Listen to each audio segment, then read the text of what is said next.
नमस्कार दोस्तों, मेरा नाम है नवीन कुमार नंदन।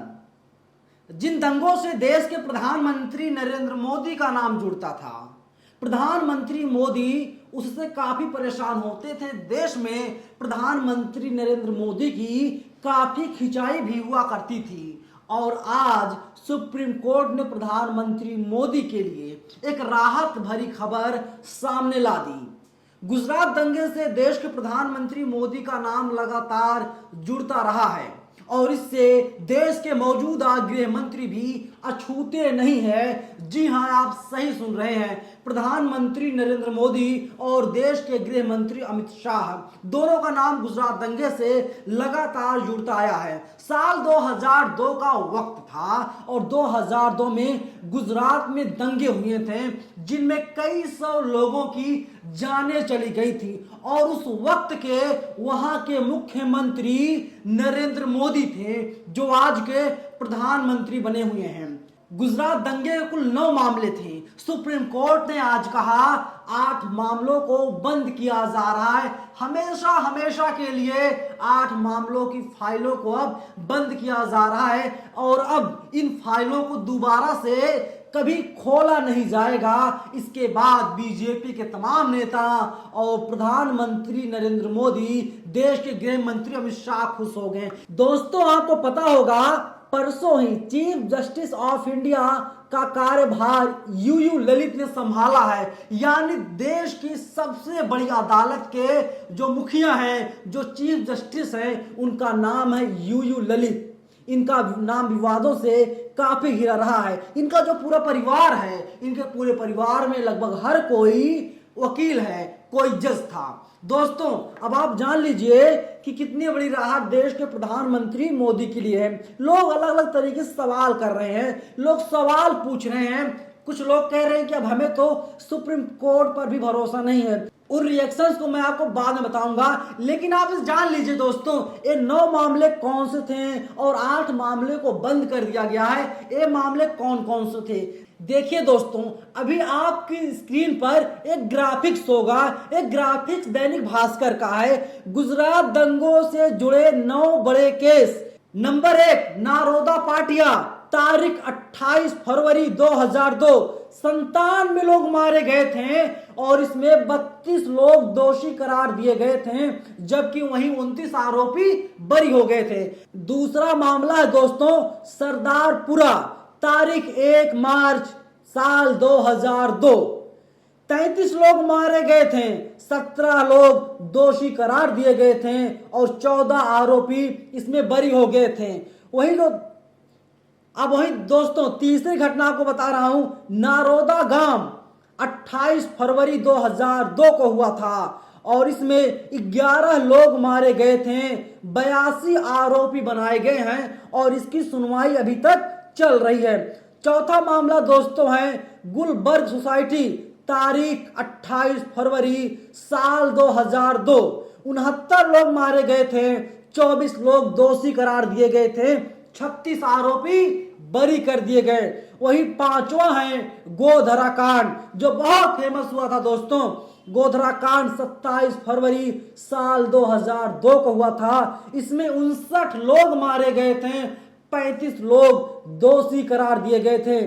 छठा मामला देखिए, ओडे विलेज, तारीख 1 मार्च 2002, 3 लोग मारे गए थे, 9 लोग दोषी करार दिए गए थे और 32 आरोपी इसमें बरी कर दिए गए थे। सातवां है दीपदा दरवाजा, तारीख 28 फरवरी 2002, 11 लोग मारे गए, 22 लोग दोषी करार दे दिए गए, 61 लोग आरोपी बनाए गए। दोस्तों, मैं आपको एक ग्राफिक इसलिए दिखा रहा हूं क्योंकि ये खबर आपको किसी टीवी और अखबार में नहीं मिलेगी, क्योंकि टीवी और अखबार का काम है आपके और हमारे बीच नफरत के बीज बोना, जहर बोना। वहीं देखिए दोस्तों, 8वां कांड है बिल्किस बानो। एक घटना हुई थी 3 मार्च 2002 को, 7 लोग मारे गए थे, 11 लोग दोषी करार दिए गए थे। इसमें देखिए दोस्तों, जो 11 लोग दोषी करार दिए गए थे, उन 11 दोषियों को गुजरात सरकार ने छोड़ दिया है। वे लोग अब कभी जिंदगी में जेल नहीं जाएंगे। गुजरात सरकार का आदेश आया और उन लोगों को छोड़ दिया गया। और एक एक विधायक ने कहा ये जो 11 दोषी थे साहब, ये लोग तो ब्राह्मण थे, इनके संस्कार अच्छे थे। सोच लीजिए भारतीय जनता पार्टी के नेताओं की मानसिकता क्या है। वहीं देखिए दोस्तों, जो नौवा मामला है वो मामला बेस्ट बेकरी का। 1 मार्च 2002 को घटना हुई थी।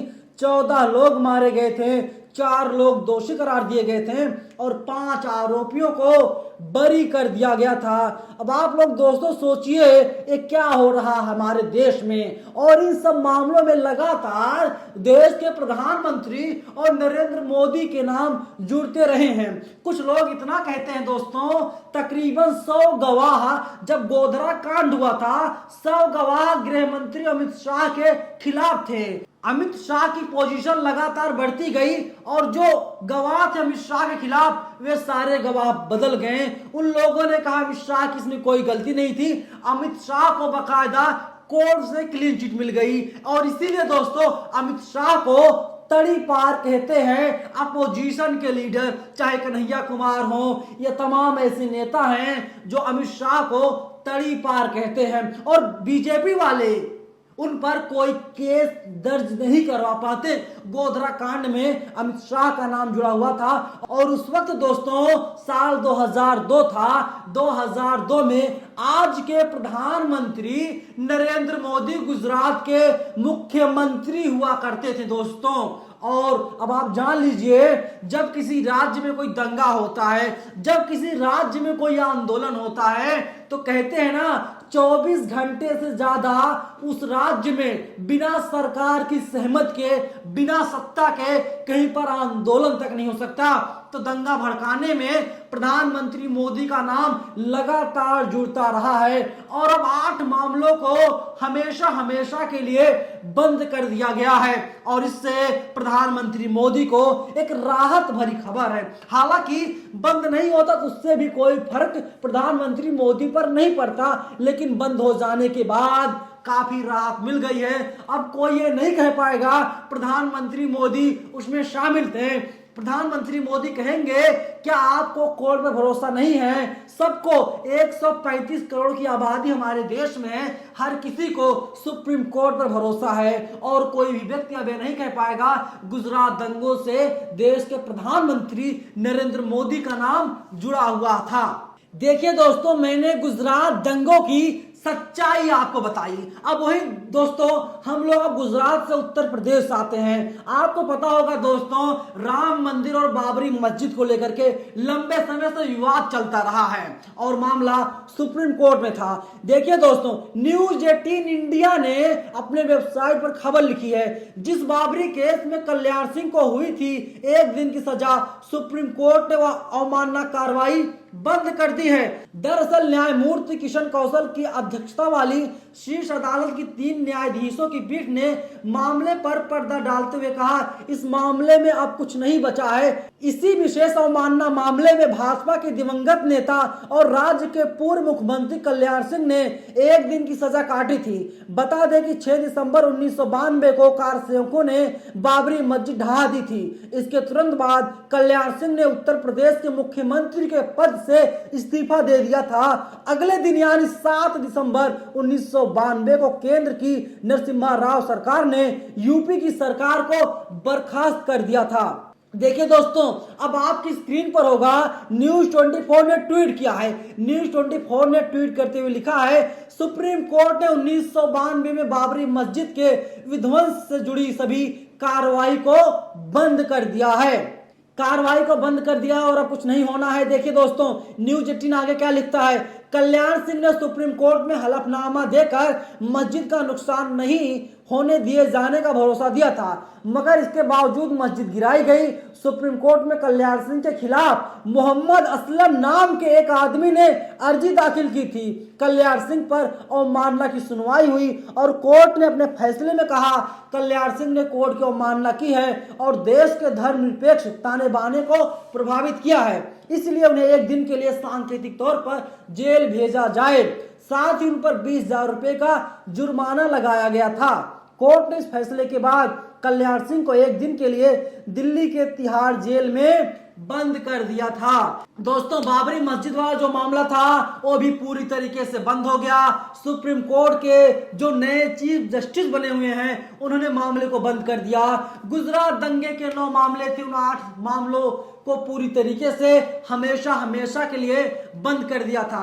कोई कह रहा दोस्तों जब इसी तरीके से धार्मिक स्थलों को तोड़ा जाएगा और मामला सुप्रीम कोर्ट पहुंचेगा, सुप्रीम कोर्ट पूरे मामले की कार्रवाई को बंद कर देगा, तो कहीं ना कहीं अब सुप्रीम कोर्ट पर भी भरोसा नहीं है। इसीलिए सुप्रीम कोर्ट को चाहिए दोबारा से इस पूरे मामले की जांच करवाए और जो न्याय है, न्याय दिलाने का काम सुप्रीम कोर्ट की तरफ से किया जाए। क्योंकि जो दोस्तों 135 करोड़ की आबादी हमारे देश की, सब लोगों को भरोसा होता है सुप्रीम कोर्ट पर। जब कोई मामला होता है, कोई राष्ट्रीय मामला होता है और सुप्रीम कोर्ट जाता है और सुप्रीम कोर्ट के जज से यही उम्मीद रहती दोस्तों, सुप्रीम कोर्ट के जज सही फैसला देंगे, सबके हक में फैसला देंगे, जो सच होगा, सच की जीत होगी और झूठ की हार होगी। इसीलिए हमारे देश में कहा जाता है सत्यमेव जयते, सत्य तो परेशान हो सकता है लेकिन सत्य पराजित नहीं हो सकता। लेकिन लोगों की जो दोस्तों राय आई है उस हिसाब से यहां पर सत्य की हार होती हुई